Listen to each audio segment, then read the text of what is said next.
오늘 첫날 우리에게 주시는 하나님의 말씀은 신약성경 요한 1서 3장 16절부터 18절까지의 말씀입니다.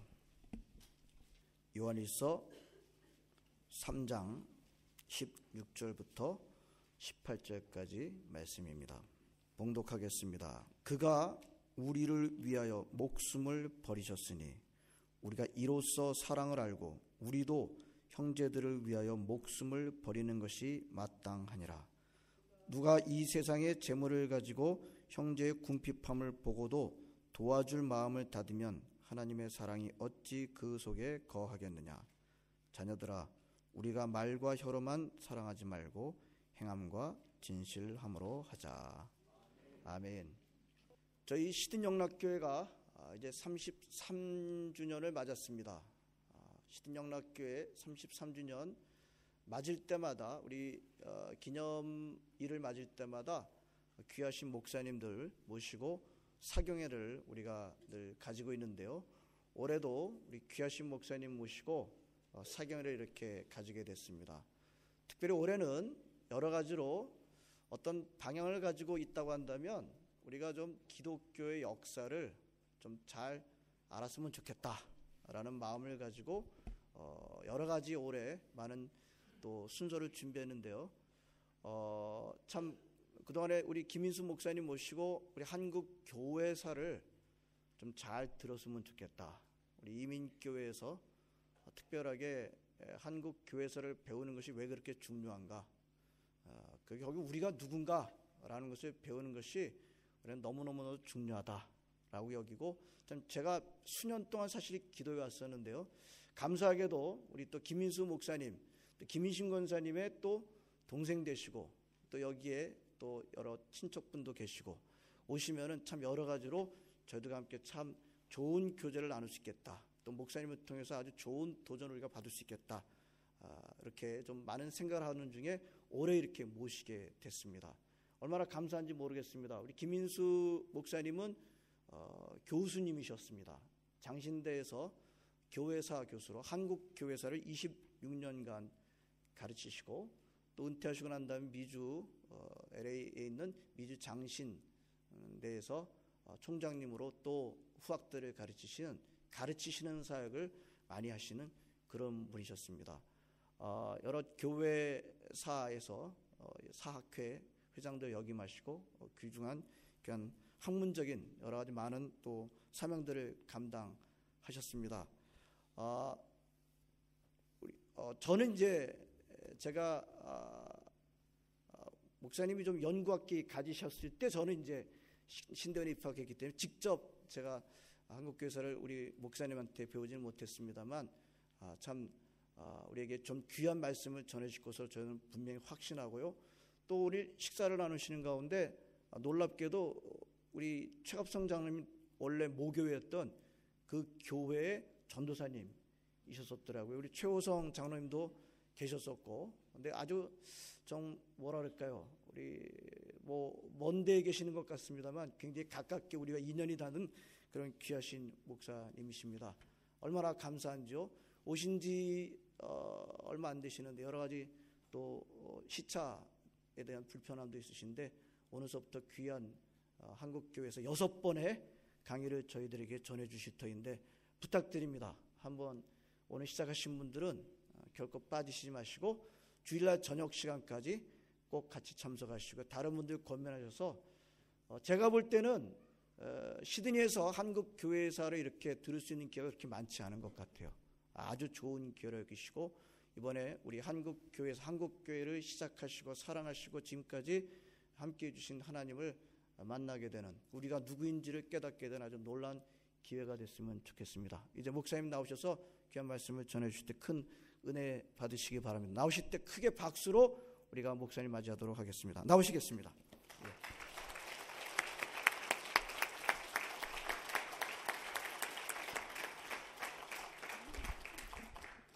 네, 감사합니다. 제가 이번에 시드니를 3번째 방문을 했습니다.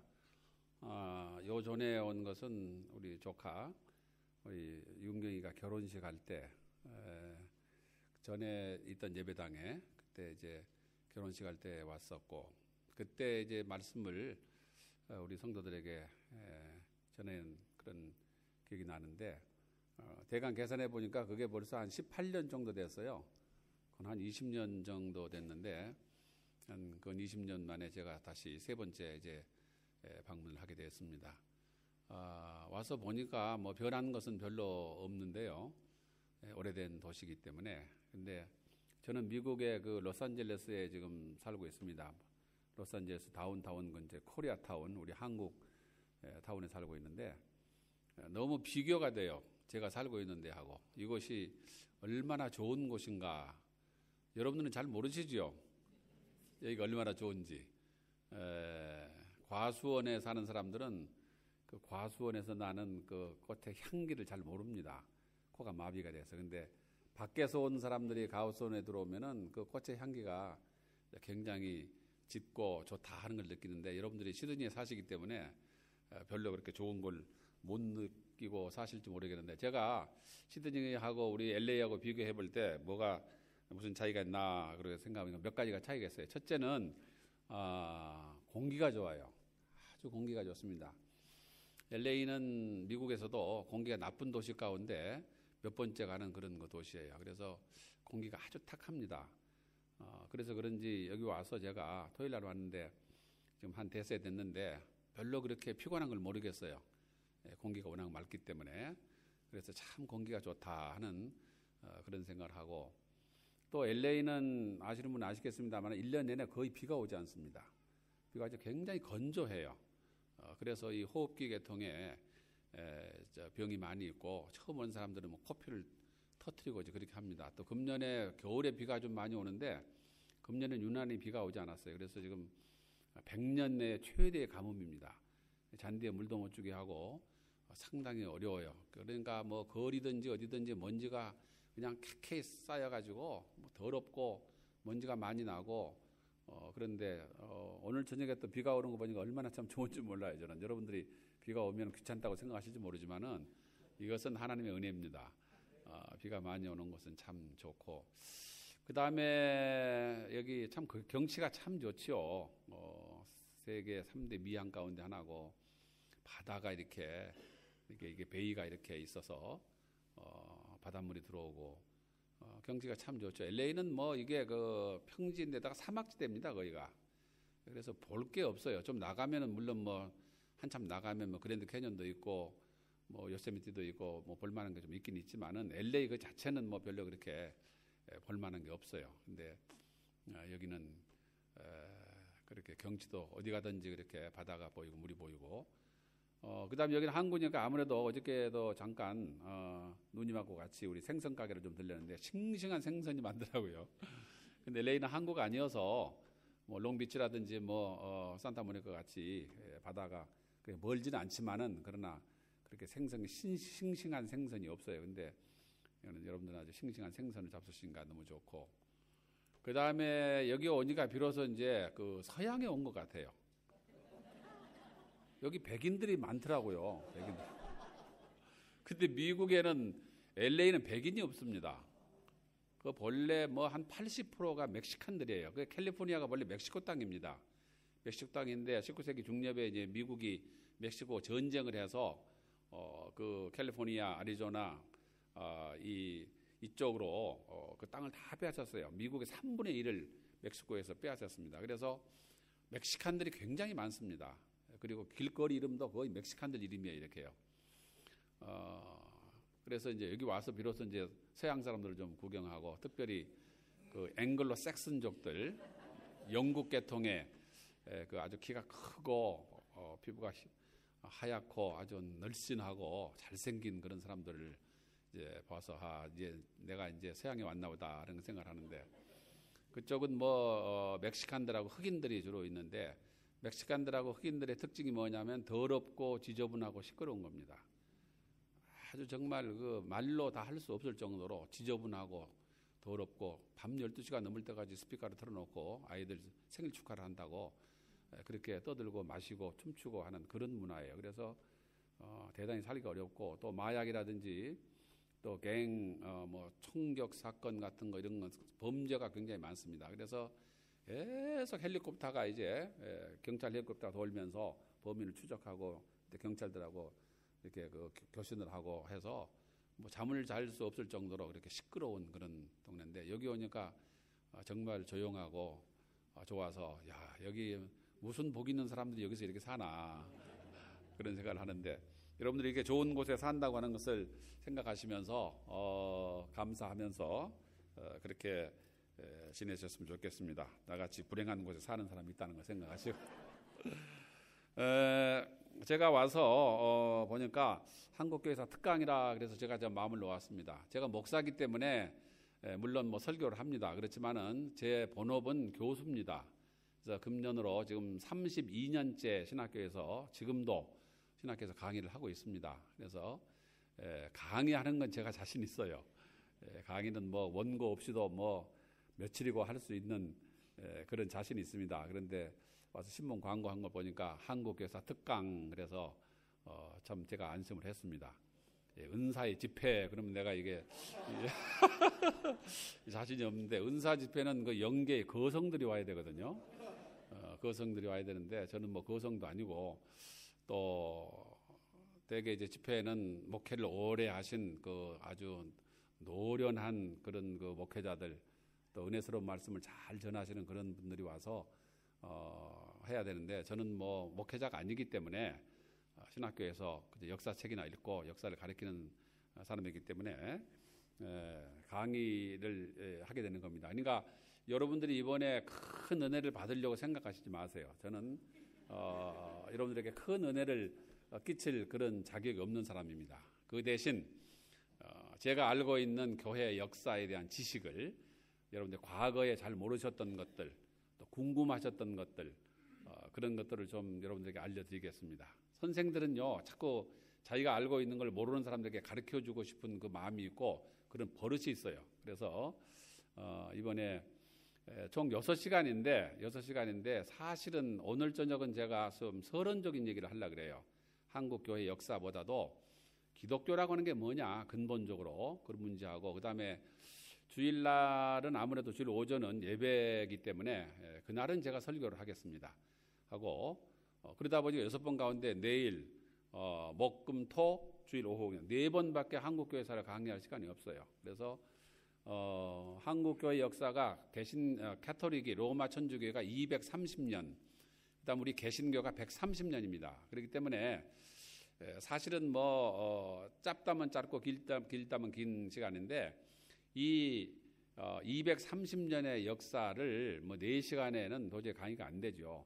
우리 신학교에서는 한 학기 동안을, 석 달 동안을 이제 강의를 하는데 도저히 그 뭐 4시간 동안에는 안 되고, 중요한 것만 제가 몇 가지 말씀드리고, 그리고 제가 쓴 책을, 한국 기독교회 역사라는 상학원으로 된 2권의 책을 제가 가져왔습니다. 그래서 교회에 제가 도서관이 있느냐고, 도서실이 있냐고 물어보니까 뭐 좀 있다 그래요. 그래서 제가 거기다 책을 놓고 가겠습니다. 그러니까 한국교회사에 대해서 좀 더 아시기를 원하시는 분들은 책을 도서관에서 빌려다가 보시고 또 갖다 놓으시면 또 다른 분이 돌려갔으면서 보시면서 그렇게 하셨으면 좋겠습니다. 그래서 제가 미처 강의하지 못한 것은 책을 통해서 여러분들이 지식을 습득하실 수 있는 그런 그 기회를 가지셨으면 좋겠고, 여러분들과 한 며칠 동안 말씀을 나누면서 다 말씀드리지 못하는 거, 혹은 여러분들이 평소에 궁금하게 생각하시는 것은 끝난 후에 얼마든지 개인적으로 질문하셔도 좋고 그렇습니다. 그러니까 제가 아는 대로 성의껏 대답을 해드릴 테니까 여러분들이 뭐 종이에 써서 주셔도 좋고, 직접 말씀해 주셔도 좋고, 개인적으로 만날 수 있는 그런 시간을 가져서 궁금한 것은 그렇게 풀도록 그렇게 하겠습니다. 우리 같이 한번 기도하겠습니다. 주님 감사합니다. 부족한 것이 하나님의 보내심을 받고 이곳에 왔습니다. 우리 모든 성도들이 오랫동안 기도하면서 준비하였는데, 하나님께서 이번 기회에 저들에게 우리가 꼭 알아야 될 것을 알게 하시고, 깨달아야 될 것을 깨닫게 하시고, 결단할 것을 결단하는 시간들이 될 수 있도록 우리 모두에게 은혜와 자비를 베풀어 주실 줄 믿습니다. 마지막까지 주님 동행하시고 함께해 주실 줄 믿사오며 존귀하신 예수님의 이름으로 기도 올리옵나이다. 아멘. 여러분들이 다 기독교 신앙을 가지시고 교회 다니시고 그런데 기독교가 뭐냐? 여러분들이 믿는 기독교가 뭡니까? 라고 질문하면은 여러분들이 대답을 좀 하셔야 되죠.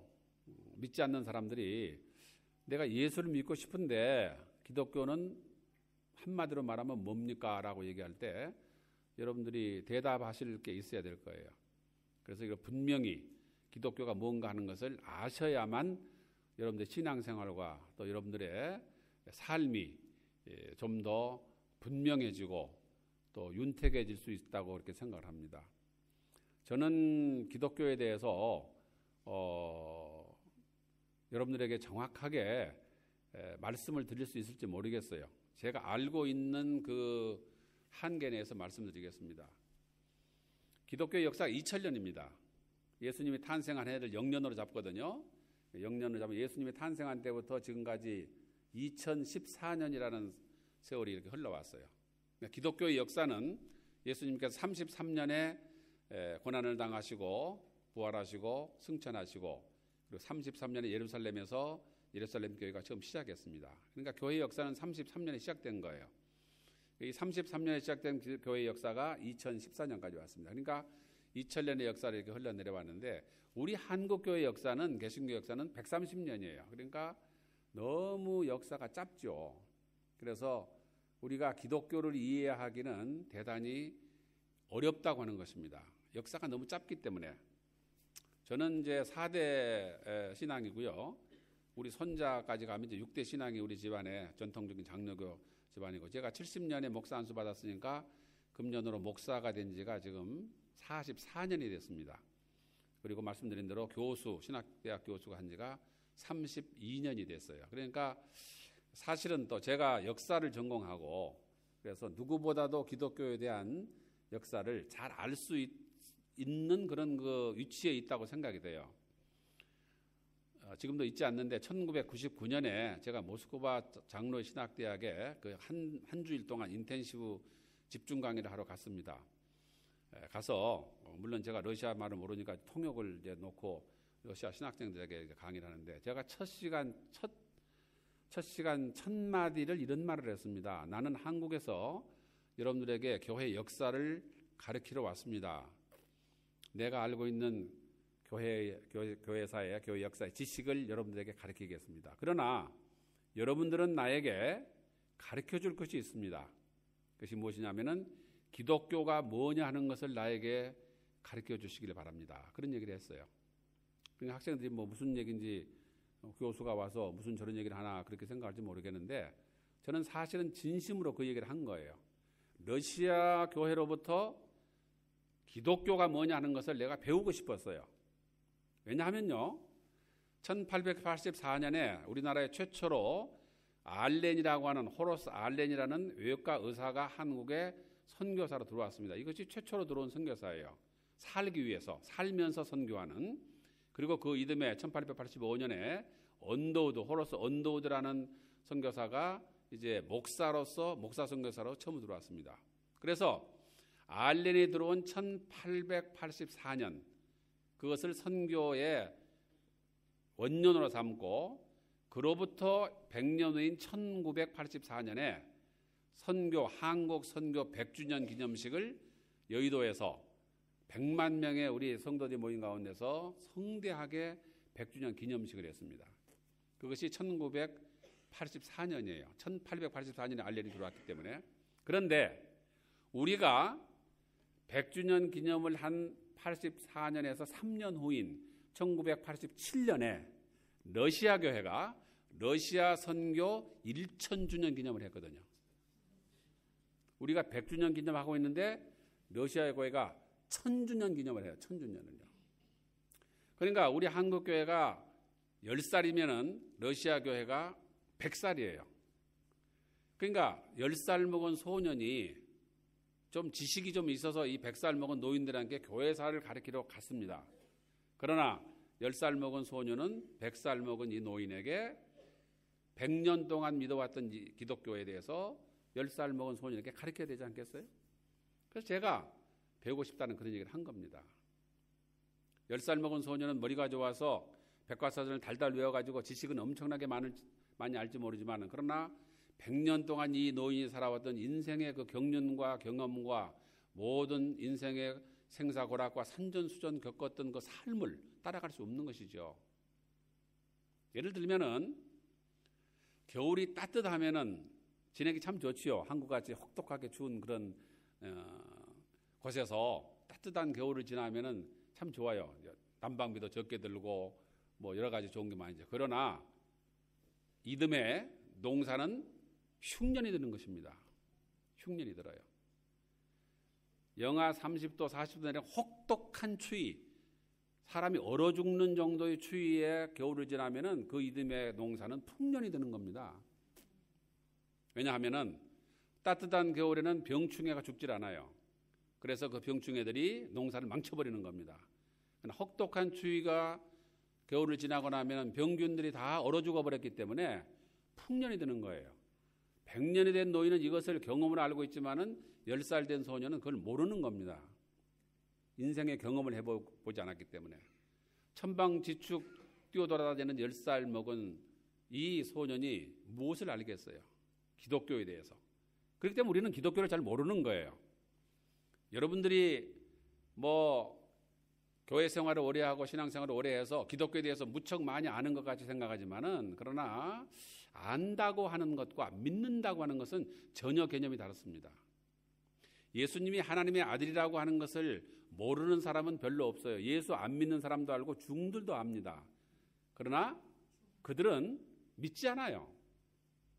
안다고 하는, 머리로 안다고 하는 것과 우리의 심장으로 믿는다고 하는 것은 전혀 다른 것이죠. 그래서 오늘은 제가 이제 알고 있는 기독교라고 하는 것이 뭔가 하는 것을 여러분들에게 좀 말씀을 드리려고 하는 것입니다. 우리 신구약 성경의 요절이 뭔지 아시죠? 어디예요? 요한복음 3장 16절. 예, 잘 아시죠? 요한복음 3장 16절에 하나님께서 세상을 이처럼 사랑하셔서 독생자를 세상에 보내셔서 그를 통하여 우리에게 영원한 생명을 얻게 하셨다. 이것이 요한복음 3장 16절의 신구약 성경의 요절입니다. 그런데 공교롭게도요, 이 같은 저자인 사도 요한이 요한 1서 3장 16절에, 요한복음 3장 16절, 요한 1서 3장 16절에 뭐라고 기록하셨냐면 이렇게 기록했습니다. 그는 예수님입니다. 예수님께서 우리를 위하여 목숨을 버리셨으니 우리가 이로써 사랑을 알고 우리도 형제들을 위하여 목숨을 버리는 것이 마땅하니라. 여기에 참 무서운 말씀이 있습니다. 기독교의 핵심적인 진리가 여기에 있어요. 예수님께서 우리를 위해서 십자가에 죽으셨다 이거예요.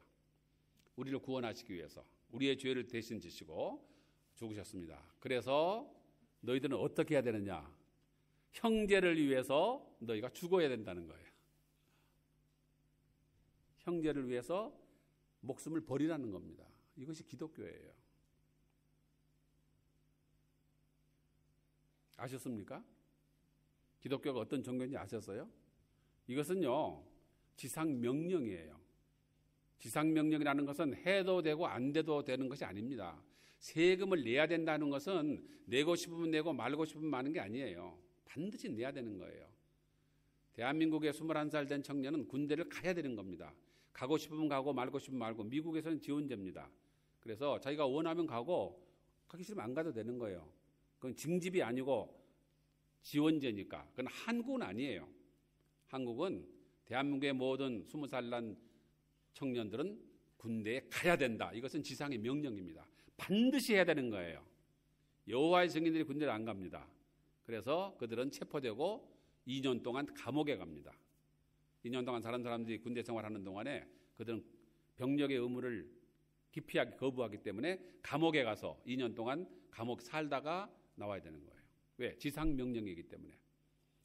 성경의 말씀은 지상명령이거든요. 그래서 기독교라고 하는 것이 여러분들이 믿는 기독교가 얼마나 지독한 종교인가 하는 것을 여러분들이 아시고 믿으셔야 돼요. 교회 그냥 왔다 갔다 하시는 건 오케이. 왔다 갔다 하세요. 그러나 내가 예수를 믿어야 되겠다. 예수님을 나의 구주로 영접하고 내가 예수님의 제자가 되어야 되겠다고 하는 분들은 각오를 단단히 하지 않으면 안 되는 겁니다. 각오를요. 무서운 종교입니다. 그래서 아무나 예수를 믿을 수 없는 거예요. 한 번은 제가 연구실에 있는데 학생 대표 2사람이 왔어요. 교수님 보고할 게 있어 왔습니다. 그래서 뭐냐고 그랬더니 우리 클래스메이트 2명이 지금 병원에 입원했습니다. 중앙병원에 입원을 했습니다. 아산병원이죠. 우리 신학교가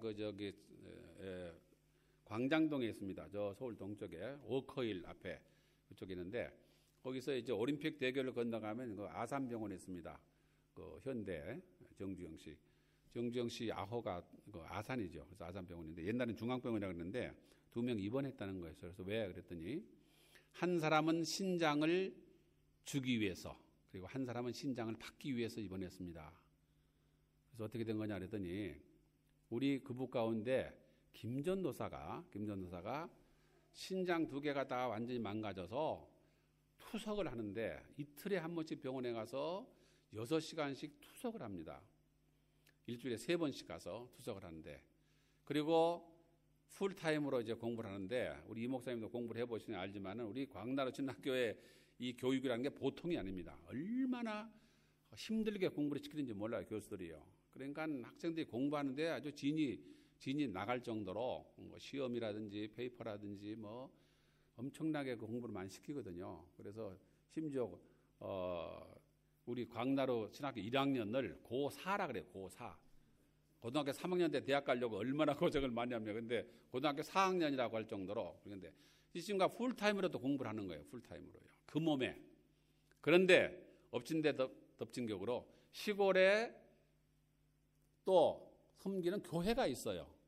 그래서 토요일 날이면 내려가서 준비를 하고 주일날 예배를 다 인도하고 월요일날 와서 병원에 가서 투석하고 그 다음에 화요일부터 이렇게 하고 그러니까 한 사람이 3가지 일을 하는 거예요. 투석하지요. 풀타임으로 공부하지요. 전도사 생활하지. 그러니까 뭐 건강이 나만 견딜 수가 없지요. 그러니까 건강이 점점 쇠약해지는 거예요. 그런데 불행하게도 어머니의 신장도 안 맞아. 형님의 신장도 안 맞아. 여동생 신장도 안 맞아. 직계 가족들의 신장이 하나도 맞는 게 없어요. 그래서 가족들 가운데 맞는 신장이 있으면은 주었으면 좋겠는데 줄 수가 없는 거죠. 안 맞으니까. 그래서 뜻있는 그부들 몇 명이 그런 생각을 했던 것 같아요. 혹시 우리 그때 클래스들이 한 100여 명 되는데 우리 100여 명의 우리 클래스 메이트 가운데 신장이 맞는 사람이 있을 수 있지 않겠나. 그러니까 혹시 신장이 맞는 사람이 있으면은 신장을 기증하는 그런 걸 한번 해보자 해서 뜻 있는 친구들이 몇 명이 의논하고 그리고 100여 명의 클래스 앞에서 그런 얘기했어요. 우리 김전도사가 여러분들이 보시는 것 같이 저렇게 날마다 생명이 단축되어 가고 있는데 우리 가운데 혹시 신장이 맞을 사람이 있을지 모르니까 원하는 사람은 신장을 주기를 원하는 사람은 백지를 돌릴 테니까 자기 이름을 쓰기를 바란다고 광고를 하고 백지를 맨 앞에서부터 줬습니다. 100명 가운데 몇 명쯤 사인했을 것 같아요. 저는 100명이 다 사인을 해야 된다고 생각하는 사람입니다. 생명을 주는 게 아니잖아요. 많은 사람이 신장을 기증 다 했거든요. 예수 안 믿는 사람들도. 그러니까 적어도 남도 아니고 자기의 친구가 지금 죽어가고 있는데 내 신장이 혹시 맞으면은 신장을 줘야 되겠다고 사인을 100명이 다 하는 것이 그것이 정상이라고 생각하는데 여러분 놀라지 마세요. 몇 명이 사인했는지. 그래서 몇 명이 사인했는데 했더니 단 3명이 사인했습니다. 97명이 자기한테 온 백지를 그대로 뒤로 돌려버린 거예요. 자기 이름 쓰지 않냐고. 신장을 주는 게 아닙니다. 지금. 어머니 신장도 형제 자매 신장이 안 맞는데 내 신장이 맞을 가능성이 있어요? 그건 뭐 정말로 그 신장이 맞을 가능성이 희박한 거 아닙니까? 그런데 그걸 다 돌려버리고 그리고 겨우 3사람이 사인했다는 거예요. 제가 입학 시험에 우리가 250명 모집에 1,300명이 보통 왔습니다. 제가 그 신학교 있을 때. 그러니까 이게 뭐 5대1, 뭐 오수, 육수, 오수가 뭔지 아세요? 5번, 4번 떨어지고 5번 시험 보는 게 오수예요. 8수 그러면 7번 떨어지고 8번째 시험 보는 거. 우리가 참고로 몇 수 하는 거 이거 저기 있습니다. 그러면 오수, 육수, 칠수를 수두룩하게 했어요. 그래서 이제 면접을 이렇게 하는데 이제 시니어 교수가 가운데 있고 양쪽에 주니어 교수가 교수 3사람이 신학생 후보 1사람 앉혀놓고 집중적으로 여러 가지로 이렇게 질문을 하고 그 이제 면접을 하는데 가장 우리가 중요하게 생각하는 것은 소명감입니다. 소명감.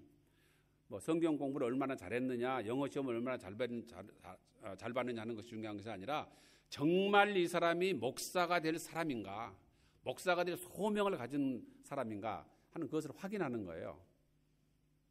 그래서 저는 딱 2가지로 물어봅니다. 뭐 전에 옛날에 젊었을 때 교수할 때는 뭐 많이 물어봤는데 이제 나이가 들고 시니어 교수가 되니까 그거 많이 물어볼 필요가 없더라고요. 그래서 딱 2가지만 물어봅니다. 당신은 언제 무슨 동기로 목사가 되기로 결심했나요? 그걸 물어봐요. 그러면 뭐 다양하게 대답이 나오죠. 언제 뭐 무슨 동기로 제가 목사가 되기로 결심했다고 그런 얘기 합니다.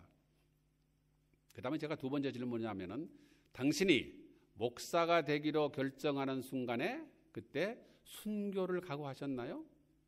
제가 토요일 날 저녁에 순교 신앙에 대해서 이제 강의를 하게 되는데 순교를 각오하셨나요? 주님을 위해서 내 생명을 버리기로 생명을 버릴 수 있는 그 각오를 하고 목사가 되려고 생각했느냐 그걸 질문하는 겁니다. 그러면 10중 8구는 예, 순교 각오했습니다. 이제 소문이 나가지고요. 김인수 교수는 순교 각오됐냐고 물어본다. 소문이 나가 다 준비해가지고 들어와요. 들어와서 즉시 예, 각오했습니다. 지금 당장 죽을 수 있습니까? 예, 지금 당장 죽겠습니다. 말은 쉽지요. 말은 쉬워. 순교를 각오하고 온 사람이 신장 하나를 떼어주는 것이 안 되는 거예요. 그래서 저는 절망을 했습니다. 이게 한국교회 현실인가? 이 사람들이 나중에 목사가 돼서 한국교회에 나갈 것인가 하는 그런 생각을 97명을 생각하니까요. 너무 참담해요. 이런 학생들을 놓고 내가 강의를 해야 되는가? 그러나 제가 생각을 달리 했습니다. 그래도 세 사람이 세 사람. 이 세 사람이 한국 교회의 명운을 짊어지고 가는 사람들이에요. 이 세 사람들이 제단의 불을 끄지 아니하고 희미한 불빛을 계속 비추는 사람들이거든요. 그래서 이제 맨 먼저 사인한 친구가 아산병원에 가서 검사에서 맞아야 줄 거 아닙니까? 검사를 합니다. 검사비가 당시에 20만 원이에요. 지금 미화 200불 정도 되죠. 적지 않은 돈입니다. 안 맞으면은 2번째 사람이 가서 하고 또 20만 원 드리고 또 안 맞으면은 3번째 사람이 가서 또 20만 원 드리고 또 검사를 해야 되고 안 맞으면 돈 60만 원만 날라가고 원점으로 돌아와 버리는 거죠. 그런데 처음에 사인한 이전누사가 가서 검사를 했습니다. 김전누사 신장하고 이전누사 신사하고 이렇게 했는데 이게 웬일입니까? 재수 없이 맞아버렸어. 딱 맞아버렸어요. 친어머니도 친형님도 여동생도 맞지 않는 생면부지에 피 한 방울 섞이지 않는 친구의 신장이 딱 맞아버린 거예요. 어떡합니까? 맞았는데 사인했는데 나 이제 못하겠어요. 그럴 수 있어요? 그래서 약속한 거니까 내가 신장을 주겠다. 그래서 두 사람이 한 사람은 이전누사는 신장을 주기 위해서 김전사는 신장을 받기 위해서 둘이 입원을 했다는 그런 얘기를 보고를 제가 들은 거예요. 그래서 알았다고 내가 저녁에 가보겠다고 그러거든요. 저녁에 와서 집에 와서 식사를 하고 제가 이제 봉투 2개를 준비해가지고 먼저 신장을 주기로 한 이전누사에 갔습니다. 가서 이전누사 대단한 결단을 했네. 어떻게 이런 결단을 했느냐고 그랬더니 예, 교수님 제가 결단했습니다. 그런데 감사하게도 제 신장이 맞았네요. 여러분, 그리스도인의 감사라고 하는 것은, 승진하고 행운이 터졌을 때 감사하는 것은요, 살인 강도들도 해요. 그런 감사는. 그리스도인의 감사라고 하는 것은 바로 이러한 순간에 감사라는 말이 나와야 되는 것이에요. 내 신장을 떼어줄 수 있는, 내 신장이 맞아서 친구의 생명을 구할 수 있는 그것에 감사라고 하는 말이 나오는 거예요. 저는 감동을 했습니다. 결혼을 했더라고요. 부인이 있어. 그래서 부인이 동의했어. 이런 부인이 목숨 걸고 반대하면 못합니다. 그거 안 돼요. 당신 신장 하나 주고 말이지, 하나 남은 거고 고장나면 어떡하려고 그래요. 나는 동의 못합니다. 절대 못 줘요. 그리고 뭐 막무가내로 반대하면 어떻게 그거 합니까? 부부 생활을 계속 해야 되는데. 그렇잖아요. 그냥 놀랍게도 집사람이 동의했습니다. 신장을 주라고 동의했습니다. 얼마나 감사한지 모르겠어요. 그래서 위대한 결단을 했다고, 수술 잘 하라고 제가 위에서 기도해주고, 그리고 봉투 하나 준비해 간 것을 주고, 그리고 신장을 받기 위해서 있는 김전 의사 방에 갔습니다. 김전 의사가 저를 보니 눈물을 쫙 흘려요. 교수님, 하나님께서 나를 이렇게 사랑하신 줄 몰랐습니다. 어머니, 형님도 안 맞는 신장이 어떻게 전혀 피 한 방울 섞이지 않는 친구의 신장이 맞았는지 모르겠습니다. 세 사람 가운데 그것도 첫 번째 사람이 이렇게 맞아서 제가 신장을 받게 되었네요. 너무 감사하다고. 그래서 김전사는 정말 하나님의 사랑을 받는 사람이라고, 수술 잘해서 신장 잘 받고 건강하게 하라고, 그리고 위해서 기도해주고, 그리고 제가 이제 봉투를 주고 그리고 왔습니다. 그 다음날 수술이 진행됐어요. 이 전사의 배를 가르고 신장 하나를 띄어서 김 전사에게 트랜스플랜트를 했습니다. 이식을 했어요.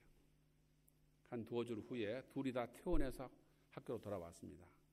건강하게 돌아왔어요. 이 전사에게 괜찮냐고, 몸이 괜찮냐 그러니까 괜찮습니다. 이상 없습니다.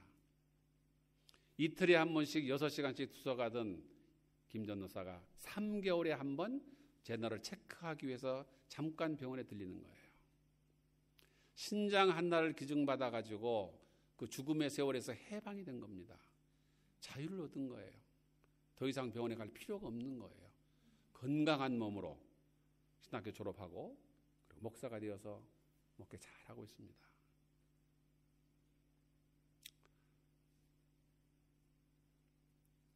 우리 교우 가운데서 신장 투석을 하는 사람이 있다고 생각합시다. 우리 교우 가운데서 신장에 맞는 사람이 있을지도 모르니까 우리 신장 기증 운동을 합시다 하고 페이퍼를 돌렸을 때 사인할 자신 있으세요?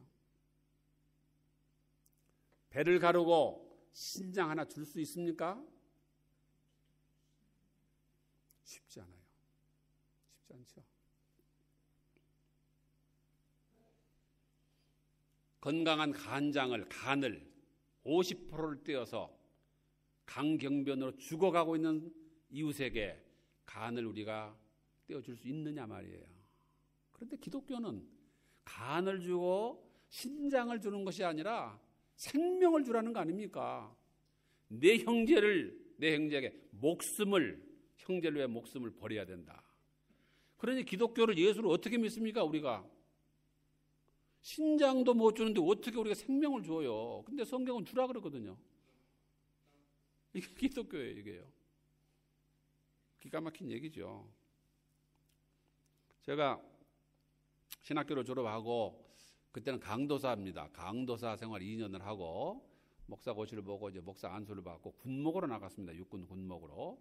그래서 논산훈련소에서 6주 동안 사병 훈련을 받고 광주 보병학교에서 4개월 동안 장교 훈련을 받고 중위로 임관을 해서 이제 1사단 12연대 판문점 근처에 서부전선에 철책선을 지키는 이번에 사고 난 그런 휴전선 지키는 거기를 이제 낮에는 병사들이 잠을 자고 밤에 이제 그 철책선을 지키는 그런 부대에 제가 배치를 받아가지고 연대장한테 신고를 하고, 그리고는 이제 쭉 중대를 제가 이제 순방을 했습니다. 근데 구중대를 갔는데 중대장이 저를 보더니 제가 이제 인사를 했죠. 이번에 새로운 군목입니다. 그러더니 목사님 잘 오셨습니다. 어서 오세요. 그러면서 중대장 방으로 이제 저를 안내를 했어요. 그래서 이제 마주 앉아서 당번병에게 차를 내오라고 그래서 둘이 앉아서 이렇게 앉는데 첫 마디가 그 중대장이 그래요. 목사님, 저는 크리스찬은 아니지만은 기독교인은 아니지만 목사님들을 존경합니다. 그래요. 그래서 그래요. 뭐 그럴 만한 이유가 있나요? 그랬더니 예, 있습니다. 그러면서 얘기를 해요. 그러는데 자기가 육군사관학교를 졸업하고 소위 임관을 하고 그때 70년대 초인데 월남전이 한참 벌어졌을 때입니다. 근데 자기가 월남에 소대장으로 파송을 해가서 수색중대에 이제 그 소대장으로 근무를 하는데 어느 날 중대장이 소대원들을 데리고 가서 수색을 나가라 그래서 소대원들을 데리고 이제 수색을 나가는데 그 뭐 월남전은 되게 아시는 분은 아시지요. 그 전선이 없습니다. 거기는 그냥 아무데나 그냥 뭐 그냥 전투가 베트공들이 그냥 땅 속에서 나와가지고 총 쏘고 그냥 숨어버리고 말이지. 그런데니까 온 사병이 다 지뢰를 막 뿌려놓은 거예요. 지뢰를요. 그러니까 지뢰밭이 이제 있는 거 지도를 잘 가지고 다니면서 지뢰밭을 피해서 다녀야 되는데 그만 자기가 인솔한 소대원 하나가 지뢰밭에 들어가서 지뢰를 밟은 겁니다. 옛날에는 대인 지뢰라 그래가지고 지뢰를 밟으면은 펑 터져가지고 사람이 공중분해가 되어버립니다. 즉시 그냥 즉사에서 죽어요. 그런데 요즘에는 그런 걸 하지 않냐고 폭풍지뢰라고 해요. 폭풍지뢰. 폭풍지뢰라는 게 뭐냐면은 딱 밟으면은 펑 터지면서 발목만 댕강 잘라버립니다. 사람을 죽이질 않아요. 발목만 날아가 버려요. 왜냐하면 죽이면은 전쟁돼서 군인이 죽으면은 그 뭐 군목이 와서 장례식 하는 게 아닙니다. 전쟁을 하는데 그냥 목에 붙어 있는 그 군표 있거든요. 이름하고 군번 있는 거 그것만 뜯어가지고 그냥 버리고 가는 거예요. 근데 이게 뭐 발목만 날아가지고 죽은 게 아니잖아요. 살아 있잖아요. 살려달라고 뭐 아우성 치는데 어떻게 그냥 갑니까? 그러면 가서 이제 그 친구를 부축을 해가지고 혼자서 데리고 가지 못하잖아요. 그러면 이제 두 사람이 부축해가지고 야전병원으로 후송을 해야 되는데 그러면은 한 사람 발목 날아갔죠. 두 사람이 데리고 갔죠. 그러니까 병력이 셋이 손실이 되는 거예요. 하나가 죽어버리면은 뭐 버리고 가면은 두 사람은 이제 전투할 수 있는데 데리고 가야 되니까 세 사람의 병력이 이제 하고 그 다음에 육군병원에 가면은 뭐 군의관들, 간호장교들, 위생병들 뭐 수많은 사람들이 붙어서 뭐 약품을 써야 되고 뭐 엄청난 그 소모를 하지 않았습니까? 그 병이 날 때까지. 그래서 죽이지 아니하고 발목만 날아가게 만드는 거예요. 발목이 날아가서 살려달라고 피를 철철 흘리면서 아우성치고 있는데 아무도 들어갈 수가 없죠. 소대장이 자기도 어떻게 들어갑니까? 자기가 들어가서 발목 날아가 버리면 어떻게? 소대장이 이게 병사들 인솔을 해야 되는데 그렇다고 해서 다른 친구 병사들이 거기에 들어가서 데리고 올 수 있습니까? 잘못 들어가면 자기 발목이 날아가는데요. 그러니까 뭐 이 전쟁터에서 말이죠. 어떻게 할 수가 없는 거죠. 이게 뭐 버리고 갈 수도 없고 그렇다고 누가 들어가서 데리고 나올 수도 없고 그래서 어찌할 바를 모르고 쩔쩔쩔 매고 있는데 멀리서 집차 하나가 싹 오더랍니다. 집차가. 그 집차 가까워서 누가 왔나 하고 딱 보니까 그 연대 군목이 저를 딱 타고 왔더래요. 그래서 웅성거리면서 막 소리를 지르고 그러니까 군목이 내려가지고 소대장들은 무슨 일이냐고. 그래서 우리 사병이 하나 지뢰밭에 들어가서 지금 발목이 날아가서 피를 흘리고 죽어가고 있는데 우리가 어떻게 할 수가 없어 이러고 있다고.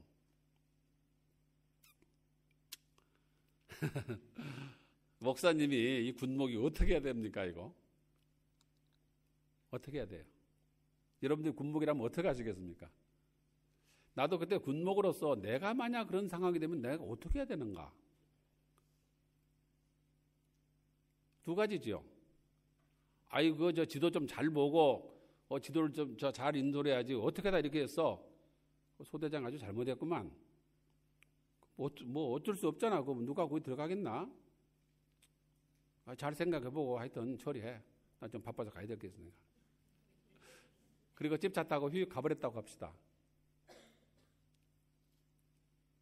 그런데 이 군목이 그래? 그러더니 서슴지 아니하고 뚜벅 지뢰밭을 걸어서 들어가더랍니다. 들어가더니 그 죽어가는 병사를 들쳐업고 다시 걸어 나와서 자기 집차에 태우고 야전병으로 후송을 했다는 거예요. 성령님께서 그 발걸음을 지켜주셨죠. 지뢰를 밟지 않게. 그 지뢰밭에서 아무 거리낌 없이 서슴없이 뚜벅뚜벅 걸어 들어가서 병사를 들쳐 업고 나오는 그 목사님의 그 발걸음을 성령님께서 인도해 주지 않았을까요? 이 모습을 자기가 봤거든요. 자기의 직속 부하가 죽어가는데 자기가 걸어 들어가지 못하는데 별로 상관도 없는 연대의 목사님이 와서 그 지뢰밭에 걸어 들어가서 병사를 들쳐 메고 나와서 걸어가는 그 성직자의 모습 속에서 그는 기독교를 발견한 거예요. 아, 이것이 기독교로구나. 내가 들어가지 못하는 이 지뢰밭을 목사님이 걸어 들어가는구나. 이것이 그리스도의 뒤를 따라가는 목회자의 목사의 길인가. 자기는 목사를 너무너무 존경한다는 거예요. 아직 내가 교회 나가지 못하지만 저는 목사님을 존경합니다. 뭐 군목 천연병으로서 제가 그 얘기 들을 때 충격이 오더라고요. 내가 만약 그 현장에 있었더라면 나는 들어갈 수 있었을까? 나는 들어갈 수 있었을까? 자신이 없더라고요. 자신이 없어요. 지금 뭐 나도 들어갈 수 있다라고 한다고 자신 있게 말한다 한들 현장에서 그렇게 할 수 있겠는가? 자신이 없다고 말하지만 또 현장에서 어떻게 할지 그것은 아무도 모르는 거 아닙니까? 그런데 우리 생각해 보십시다. 그 군목이 이거 조심하지. 앞으로는 좀 더 조심해야 되겠네. 그리고 집 차 타고 가버렸다고 합시다. 그런데 법사는 군대 군목 중입니다. 군목이 아니지. 군승이라 그래. 군승 법사가 깎아머리 법사가 와가지고 그래? 그리고 뚜벅뚜벅 걸어 들어가서 그 병사를 들쳐 업고 나왔다고 합시다. 목사는 그냥 지나가는데 중군 가서 데리고 나왔다고 생각하세요. 예를 든다면 그렇게 비유를 한다면 그러면 기독교가 거기에서 뭐냐 이거죠. 기독교가 난 크리스찬이 예수 믿지 않는 사람이 생면부지의 사람에게 신장을 떼어주는데 기독교인이 신장을 떼어주지 않는다면은 그 기독교가 뭐냐 이거예요. 기독교가 거기에 왜 기독교가 존재해야 되느냐 이거죠. 예수 믿고 천당에 가기 위해서? 나 하나 구원받기 위해서 예수 믿는 겁니까? 그래서 이게 어려운 거예요, 이것이요.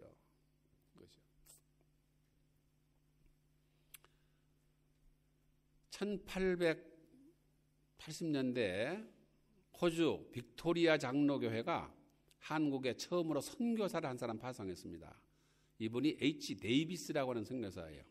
여러분들이 뭐 최근까지 호주 교회사를 공부하셨다 그러는데 이 얘기를 들으셨으리라고 생각이 되는데, 그런데 이 데이빗이 서울에서 한국말을 좀 몇 개월 공부하다가 이제는 내가 선교를 해야 되지 않나 하고 이제 경남지방, 호주에서 배 타고 부산으로 들어오니까 경남지방에 가서 선교를 해야 되겠다 하고 내려가다가 그때 뭐 100년 전에 몇십 년 전에 무슨 뭐 기차가 있었습니까? 자동차가 있었습니까?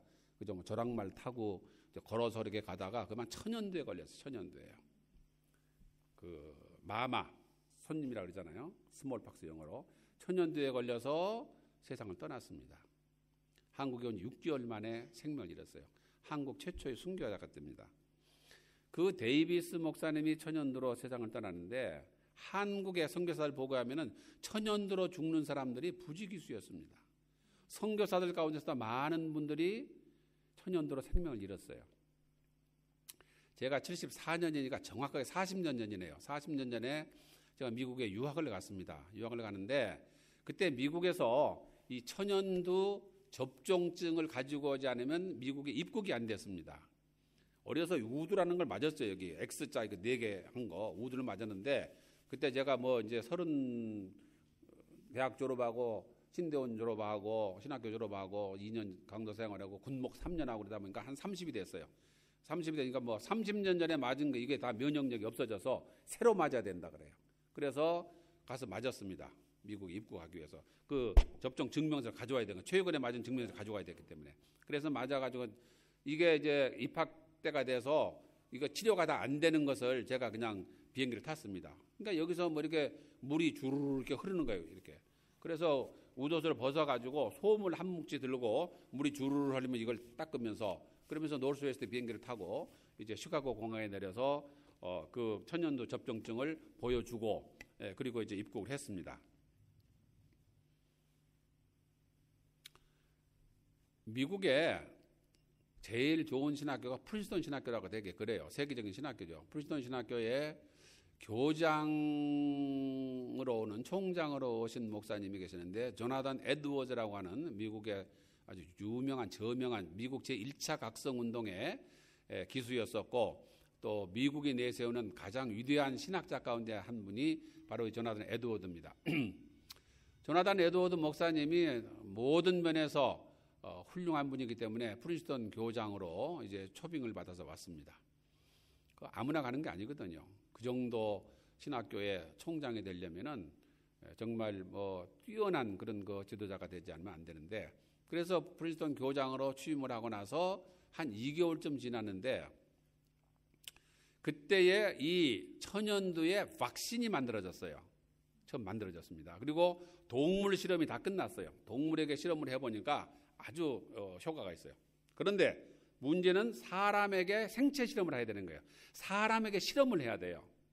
그래서 사람에게 자기의 몸을 천연두 vak신 테스트용으로 내놓을 사람이 있으면 나오세요. 그렇게 이제 광고를 했습니다. 그러니까 이제 누가 다 가겠습니까? 자, 에이즈라고 하는 이름도 좀 우리나라 말로 후천성 면역 결핍증 그런 병이죠. HIV. 이 에이즈 병에 대한 그 vak신 약이 나오지 않았습니다. 그래서 지금도 아프리카에 가면은 수많은 어린아이들과 부녀자들이 그냥 매일매일 죽어간다고 그 지역에서 선교하는 선교사들 얘기 들어보면은 그렇게 그 불행한 그 치료약도 나오지 않냐고 예방약도 아주 나오지 못했어요. 이 에이즈. 자, 에이즈 vak신을 만들었습니다. 동물 실험을 다 끝냈습니다. 자, 사람에게 생체 실험을 해야 되겠는데 자기의 몸을 이 에이즈 vak신을 주사를 맞아가지고 에이즈균을 집어넣는 겁니다, 몸에. 그래서 이게 제대로 되는지 안 되는지 잘못하면 죽는 거예요, 이게요. 자기의 몸을 실험용으로 내놓을 사람이 있으면 나오세요라고 광고할 때 과연 몇 명이나 나올까? 몇 명이나 나올까? 아무도 나가는 사람이 없죠. 천연 백신. 그런데 조나단 에드워드 목사님이 내가 내 몸을 실험용으로 내놓겠습니다 하고 나왔어요. 그래서 vak신을 주사를 했습니다. 얼마를 해야 되는지 몰라요. 사람에게, 동물에게는 다 끝났지만 사람과 동물이 다르지 않습니까? 신체 이 모든 구조가. 얼마를 주사할지 모르고 적당량을 주사를 했는데 너무 많은 양을 투여했어요. 그래서 조나단 에드워드 목사님이 그 첫 예방 주사를 맞고 생명을 잃었습니다. 프린스턴 교장으로 간 지 2달 만에 생명을 잃었어요. 그래서 지금도 프린스턴 동산에 가면은 조나단 에드워드 목사님의 묘지가 거기에 있습니다. 여러분, 지구상에서 천연두균이 멸균되었습니다.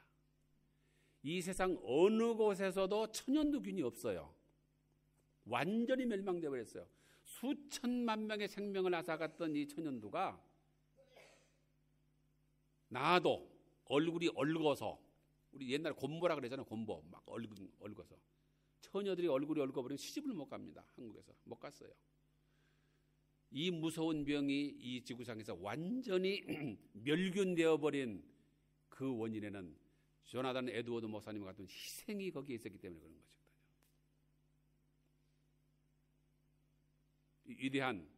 위대한 목사님의 이 희생 속에서 이런 일이 가능한 것입니다. 이것이 예수를 믿는 형제를 위하여 자기의 생명을 버려야 된다는 말씀에 순종하는 삶인 것이거든요. 그래서 예수 믿기가 어렵다는 것이죠. 기독교가 뭐냐 하는 것을 우리가 분명히 안다고 하는 것은 알고 아는 것이 아니라 그것을 실천하는, 행동으로 옮기는 것, 이것이 얼마나 어렵고 힘든 것인지 모릅니다. 1941년이면 2차 대전이 한참 이제 진행되는 때인데 유명한 여러분들이 잘 아시는 폴란드에 있는 아우슈비츠라고 하는 그 600만 명의 유태인들을 가스 챔버에서 죽였던 그 악명 높은 그런 그 수용소였고 또 전쟁 포로 수용소가 거기에 있었습니다. 폴란드 병사들을 이제 수용하는 그 포로 수용소가 있었는데 거기에 프리츠라고 하는 독일의 악마가 인간이 되었다. 악마의 화신이라고 하는 프리츠라고 하는 소장으로 임명돼서 왔습니다. 그래서 모든 포로들을 연병장에 다 모아놓고 일장 연설을 했어요. 일장 연설하고 마지막으로 무슨 얘기냐면은 너희들 가운데 한 사람이 탈영을 하면은 한 사람이 탈출을 하면은 그 감방에 있는 너희 동료 10사람을 내가 죽이겠다. 그러니까 자기 하나 살기 위해서 너희 동료 병사 10사람을 죽일 생각이 있으면은 탈출해도 좋다. 그런 얘기했어요. 그리고 나서 몇 줄이 지난 후에 아침에 점검을 하는데 13호 감방에서 한 사람이 탈출하는 것이 발견됐어요. 그래서 다른 감방에 포로들은 다 돌려보내놓고 13호 감방에 병사들만 포로들만 연병장에 세웠습니다. 그리고 말했습니다. 오늘 해가 지기까지 탈출한 병사가 돌아오지 않으면 너희들 가운데 10명은 죽는다. 그리고 연병장 세워놨습니다. 뜨거운 여름에 그 뜨거운 염천하에서 물 한 모금 먹이지 않냐고 그러니까 쓰러지는 사람이 팍팍 나오죠. 그런데 해가 뉘엿뉘엿 넘어가는데 탈출한 병사는 돌아오지 않았어요. 프리츠 소장이 나왔습니다. 해가 넘어가는데 탈출한 병사는 돌아오지 않았다. 너희들 가운데 10명은 죽어야 된다. 하면서 부관을 데리고 와서 부관이 종이를 가져오고 연필을 가져왔습니다. 한 줄로 포로들을 쭉 세워놓고 가면서 너 하면 지휘봉으로 팍 가슴을 치면은 거기에 가슴에 있는 그 포로 번호를 부관이 적었습니다. 너 하면서 9명을 했어요. 마지막 한 명이 남았습니다. 한 명이 남았는데 쫙 보더니 너 하고 지명했어요. 그러니까 10번째 지명받은 그 병사가 그 자리에서 팍 꼬꾸라지면서 땅을 치며 통곡하고 울기 시작했습니다. 그는 프란체스코라고 하는 중사였었는데 나머지 9명은 대개 19, 20살 먹은 아직 결혼하지 않은 미혼의 젊은 군인들이었지만은 이 중사는 벌써 군대 생활을 10수년 했기 때문에 가정이 있고 가족이 있고 나이가 벌써 30대 중반인 그런 중사였는데 자기가 그 10명 가운데 죽어야 되는 10명 가운데 지명이 됐기 때문에 자기가 죽게 된 거 아닙니까?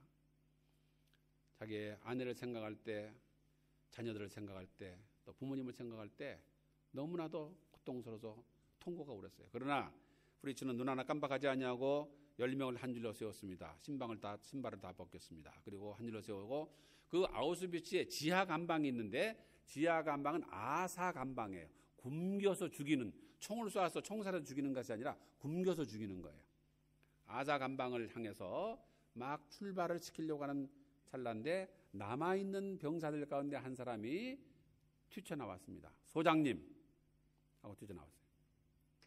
프리츠가 딱 놀래가지고 차고 있던 권총을 팍 뽑아들면서 뭐야 이 폴란드 돼지 새끼야 하면서 욕을 퍼붓었습니다.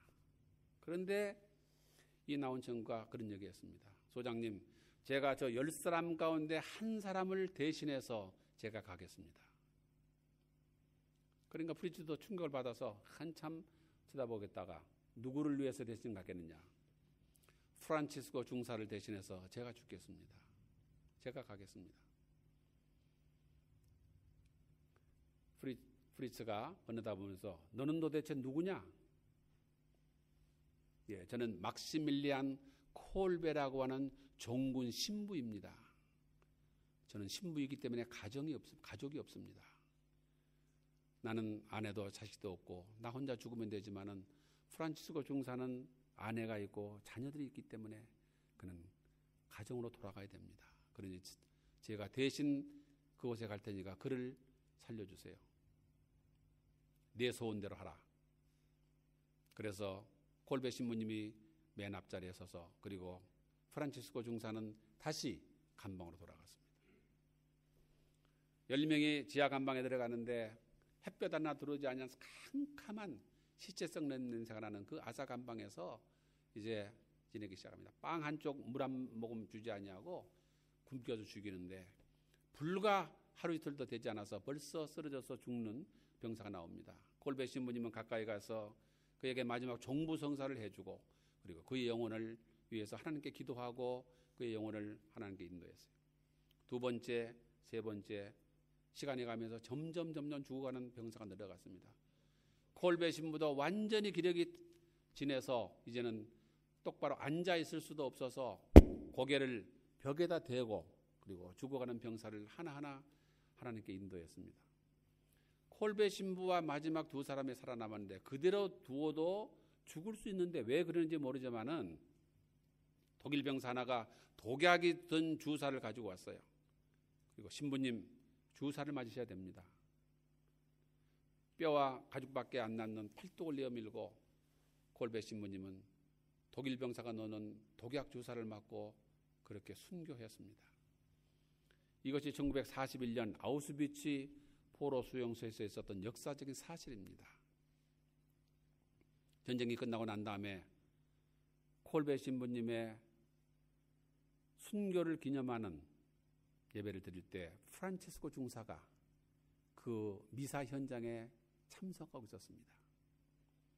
미사가 끝난 후에 그는 앞에 나가서 눈물을 흘리면서 콜베 신부님이 나 대신 죽었기 때문에 내가 여기에 이렇게 살아 있습니다. 콜베 신부님 때문에 나는 가정으로 돌아갔고 아내와 자녀들과 더불어 행복한 삶을 살고 있습니다. 콜베 신부님은 나를 구원해 주신 구세주입니다. 눈물을 흘리면서 간증할 때 모든 사람들이 감동의 눈물을 흘렸던 것입니다. 주님께서 여러분들 대신해서 죽으셨기 때문에 여러분들이 살아있는 것입니다. 주님께서 여러분들을 대신해서 죽으셨기 때문에 여러분들이 영원한 생명을 소유할 수 있게 된 것입니다. 그가 우리를 위하여 목숨을 버리셨으니 우리도 형제들을 위하여 목숨을 버리는 것이 마땅하도다. 그런데 현실적으로 우리가 우리의 생명을 버릴 수 있습니까? 그렇게 어렵죠. 자식을 위해서 생명을 버리는 어머니가 있을 수 있겠죠. 실제로 그런 일이 있었습니다.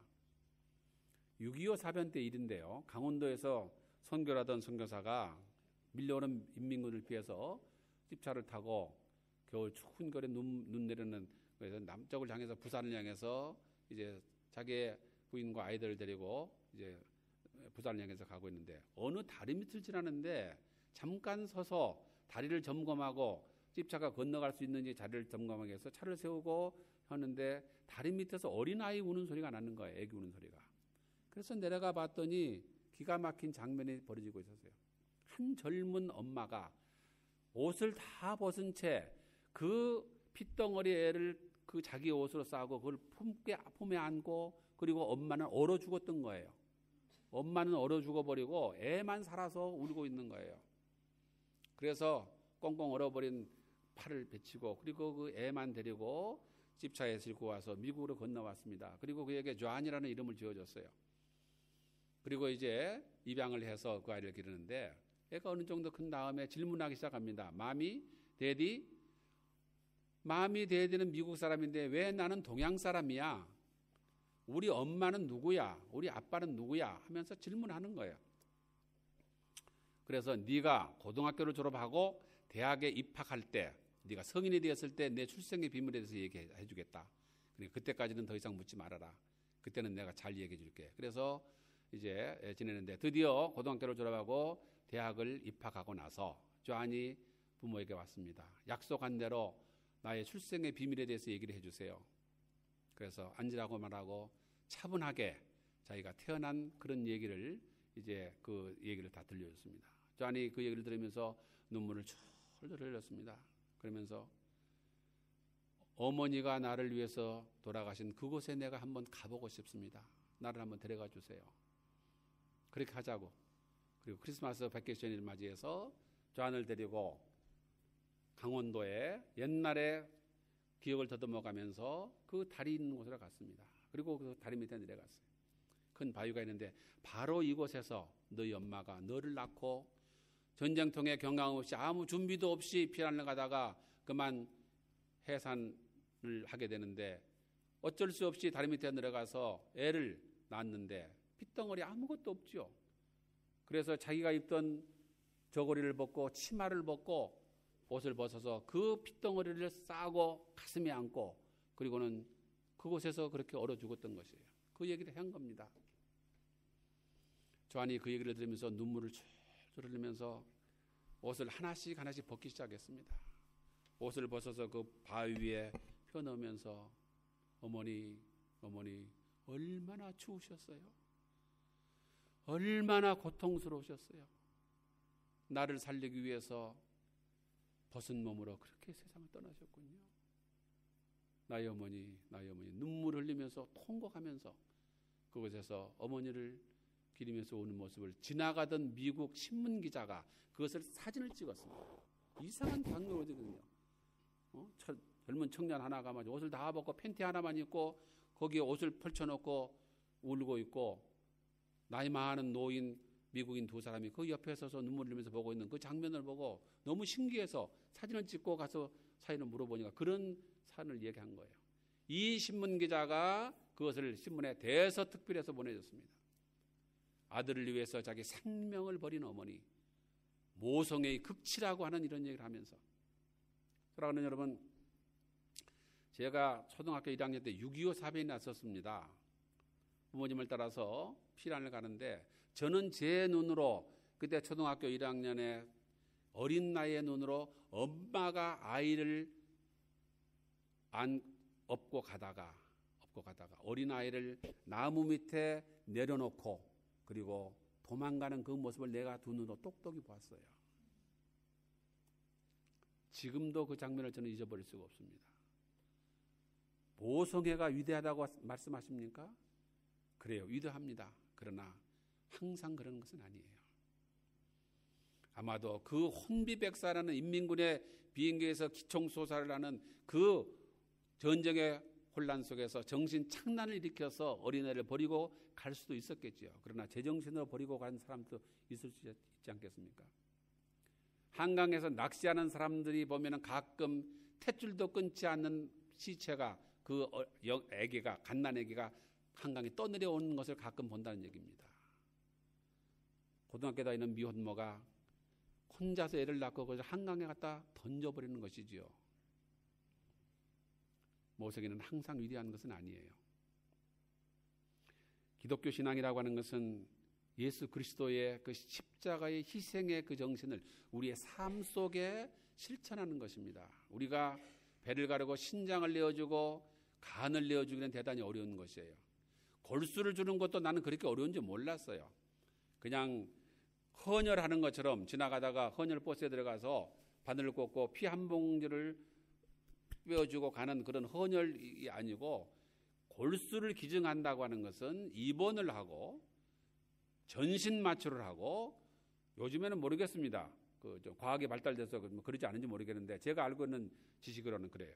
그래서 척추에다가 바늘을 꽂아가지고 그 골수를 뽑아내어가지고 백혈병으로 죽어가는 그 환자에게 그 골수를 넣어주어서 그 백혈병을 고치는 이것도 한 번으로 끝낸 것이 아니라 몇 번을 그렇게 해야 된다는 겁니다. 그런데 그렇게 하는 사람이 있다고 하는 것이에요. 며칠 동안 입원하고 전신 마취를 하고 척추에 골수를 뽑아서 그것을 죽어가는 백혈병 환자에게 주는 사람이 있다는 것입니다. 그런데 그들 가운데는 난 크리스찬들이 있다는 것이죠. 예수를 안 믿는 사람들이 있어요. 불교 신자들이 있어요. 그러면 how many Christians? 얼마나 많은 그리스도인들은 그 일을 할 수 있을까요? 그 일을요. 대단히 어려운 일입니다. 말은 쉬워도요. 쉽지가 않아요. 헌혈하는 것조차도 그렇게 쉬운 것이 아니에요. 헌혈차 앞에 그냥 지나가는 사람들이 얼마나 많은지 몰라요. 그러나 제가 오늘 저녁에 여러분들에게 무척 부담스러운 말씀을 드렸습니다. 부담스러운 말씀을 드렸는데 부담을 덜어드리는 말씀 드리겠습니다. 생명을 안 주셔도 되고 신장을 안 주셔도 되고 간을 안 줘도 척수를 골수를 안 줘도 돼요. 심지어 헌혈을 안 해도 됩니다. 그러나 여러분들이 줄 수 있는 중요한 게 하나 있습니다. 그것이 무엇인지 아십니까? 사도행전 3장에 나오는 말씀이에요. 은과 금은 내게 없거니와 내게 있는 것으로 내게 주노니 나사렛 예수 그리스도의 이름으로. 예수 그리스도의 이름을 전하는 것, 믿지 아니하는 영혼을 구하는 것, 이것은 골수를 주고 신장을 주는 것은 몇십 년의 생명을 연장하는 것뿐입니다. 그는 결국 죽어요. 내가 생명을 주고 살려도 콜베 신부님이 프란치스코 중사를 위해서 순교를 했지만 그 프란치스코 중사는 몇십 년 후에 세상을 떠나는 겁니다. 죽습니다. 그 생명은요. 존의 어머니가 얼어 죽으면서 자기 아들을 구했지만 그 존도 몇십 년 후에 죽어요. 그러나 우리가 예수 그리스도의 메시지를 전하면 그는 영원한 생명을 얻게 된다 그거예요. 영원한 생명을. 이것은 생명을 주는 것, 간을 주는 것과는 전혀 다른 것이에요. 이러한 우리가 가지고 있는 예수 그리스도, 나사렛 예수 그리스도의 이름을 줄 수 있는데 안 준다는 것이죠. 그래서 주지 않는 것이에요. 한 번은 제가 한국에 있을 때 방학 때 우리 부모님들한테 방문을 하는데 우리 어머니가 열심히 전화를 돌리세요. 김권사야? 나 김권사인데 소식 들었어? 무슨 소식이요? 금년에 꿀이 오버 프로덕트 돼가지고 과잉 생산이 돼가지고 65세 이상 노인들한테 꿀 2개를 2통을 공짜로 준대. 소식 못 들었어? 못 들었는데 빨리 가. 떨어지기 전에 빨리 가서 그거 받으라고. 알았다고 고맙다고. 또 전화를 돌립니다. 박권사야? 나 김권사인데 꿀 2통. 여러분 꿀 2통 받아가라는 전화도요 열심히 하시더라고요. 여러분 예수 그리스도의 이름을 전하는 것은 영원한 생명을 구하는 겁니다. 생명을 구하는 거예요. 그런데 여러분들이 가지고 계시는 내게 있는 것으로 내게 구하는, 여러분들 마음속에 예수 그리스도를 가지고 계시잖아요. 예수 그리스도를 가지고 계시고 왜 이것을 여러분들의 가족들에게, 여러분들의 자녀들에게, 여러분들의 친구들에게, 이웃들에게 왜 이것을 전하지 않습니까? 왜 전하잖아요. 신장은 못 주어도 예수 그리스도 이름을 줄 수 있잖아요. 그게 돈 드는 일입니까? 병원에 입원하는 일입니까? 아니잖아요. 제가 대강 계산해 봤습니다. 한 5만 명 된다 그래도 시드니예요. 그러면은 5만 명이면은요 5천 명, 만약에 이 시드니의 크리스찬들이 5천 명이라면은 5천 명이 되려면은 100명 모이는 교회가 50개가 있어야 됩니다. 100명 이상 모이는 교회가 50개가 있어야 그것이 5천 명이 되는 거예요. 그렇죠? 얼른 계산해도. 자, 100명 이상 모이는 교회 몇 개나 될까요? 시드니 영락교회, 제가 지난주에 동산교회, 동산교회, 세순교회, 순복음교회, 이렇게. 자, 10개. 그 다음에 계속 세세요. 20개. 100명 이상 모이는 게 20개 됐습니다. 아직도 30개 남았습니다. 21, 22, 23, 24, 25, 30. 아직도 20개 남았어요. 31, 32, 33, 34. 100명 이상 모이는 게 50개 될까요? 50개가 안 된다면은, 50개가 된다고 하면 5천 명이에요. 그러면 4만 5천 명이 교회와 상관없는 삶을 살고 있습니다. 나는 도대체 이민교회가요, 왜 성장을 안 하는지 모르겠어요. 왜요? LA에 80만 명의 한인들이 사는데 1,000명 모이는 교회가 80개가 있어야 됩니다. 그러나 1,000명 이상 모이는 교회는 불과 10손가락밖에 안 돼요. 그러면은 10만 명이 10만 명이 크리스찬이라면 70만 명이 예수를 안 믿어요. 그 중에는 카톨릭 성당에 나가는 사람도 있겠죠. 그런데 10년이 가도 20년이 가도 여전히 교인은 30명밖에 앉아 있잖아요. 왜 그랬습니까? 예수 그리스도 이름을 전하지 않기 때문에. 얼마든지 전도할 수 있는 사람들이 러시아 선교, 중국 선교, 아프리카 선교, 남미 선교, 중동 선교, 오케이, 좋아요. 해야 되죠. 해외 선교 해야 되죠. 지금서부터 130년에 미국 장로교회가, 호주 장로교회가 한국에 선교사를 보냈기 때문에 오늘 우리가 여기 있습니다. 저는 해외 선교를 절대 반대하는 사람이 아닙니다. 그러나 해외 선교하는 만큼 우리 동족 선교를 하자 이거예요. 왜 러시아 영혼만 중요하고 우리 교민들의 영혼, 예수 믿지 않는 교민들은 왜 중요하지 않습니까? 우리가 해외 선교하는 만큼 우리 동족 선교에 시간과 관심과 기도를 하고 있느냐 이거예요. 전도하고 있느냐 이거예요. 우리의 영혼들은, 우리의 동포들은 죽어가고 있는데, 그 영혼들은 죽어가고 있는데 왜 러시아 영혼만 구하고 중국 영혼만 구하냐 이거죠. 사랑하는 성도 여러분, 기독교 신앙의 원리라고 하는 것은 그리스도를 전하는 것입니다. 그리스도를 전하는 것이에요. 형제를 위하여 목숨을 버리라고 하는 것은 실제로 현실적으로 어려운 것이지만, 그러나 내게 있는 것으로 내게 주노니 나사렛 예수 그리스도 이름으로 일어서라, 걸으라, 자유를 얻으라. 진리가 너희를 죄의 멍에에서 해방시킬 것이고 전통과 관념과 모든 속박에서부터 해방을 시킨다는 이 해방의 복음, 이 자유의 복음, 이것을 전함으로써 우리가 기독교의 진리를 알게 되는 것이고 그리스도인의 사명을 다하는 것이고 우리 교회는 날로 달로 하나님 앞에서 성장하고 든든히 평안히 서가는 교회가 될 수 있는 첩경이 바로 여기에 있다는 사실을 생각하시면서 오늘 첫 시간 제가 서론적인 말씀으로 기독교 신앙의 원리는 바로 이것이라고 하는 것을 말씀드리면서 오늘 말씀은 거기까지 마치도록 하겠습니다. 기도하겠습니다. 주님 감사합니다. 부족한 죄들을 불러주시고 하나님의 자녀 삼아주시고 오늘 저녁 비오는 저녁 피곤하고 할 일도 많지만 주님 앞에 나와서 우리의 마음을 모아서 경배드리며 하나님의 말씀에 우리의 귀를 청정했습니다. 주님, 기독교 진리를 우리가 다 알 수 없지만은 10살 먹은 천방지축 소년이 인생을 어떻게 알 수 있겠습니까마는 그러나 우리는 말씀을 통하여 한 가지 사실, 한 가지 진리를 알게 되었습니다. 주님, 우리가 우리의 생명을 내놓지 못하고 신장을 떼어주지 못하지만은 그러나 내게 있는 것으로 내게 전하느니 나사렛 예수 그리스도의 이름으로 걸으라고 하는 그리스도의 이름을 증언하는 삶에 우리의 혼신의 힘을 다할 수 있도록 도와주시고 우리 시드니 영락교회의 모든 성도들이 전도 요원이 되어서 교회가 날로 성장하며 부흥하며 놀라운 기적의 역사를 이루는 교회 될 수 있도록 주님께서 은총을 베풀어 주시옵소서. 우리 주님의 거룩하신 이름으로 기도 올리옵나이다. 아멘.